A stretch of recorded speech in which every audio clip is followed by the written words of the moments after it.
Hi everyone. Today I am going to say beautiful vocabulary and very useful vocabulary. చూద్దాం అవేంటో. First one బహిష్కరించబడుట, తడబడుట, ఆపదలో పడవేయుట, భయంతో వణికిపోవుట. చూద్దాం ఇవి ఇంగ్లీష్ లో ఎట్లా చెప్తామో. ఫస్ట్ వన్ బహిష్కరించబడుట. I will say with example sentence. బహిష్కరించబడుట అంటే బానిష్ అంట. హీ వాజ్ బానిష్డ్, అతను బహిష్కరించబడ్డాడు. Next one fumble. ఫంబుల్ అంటే తడబడుట అని అర్థం. Okay, he fumbled while talking, అతను మాట్లాడేటప్పుడు తడబడ్డాడు.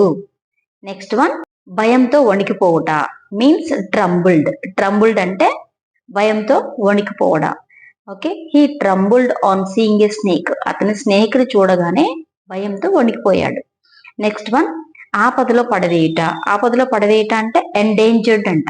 Endangered his senseless behaviour endangered his life, అతని యొక్క సెన్స్లెస్ బిహేవియర్ వల్ల అతని లైఫ్ ని ఆపదలో పడవేసుకున్నాడు.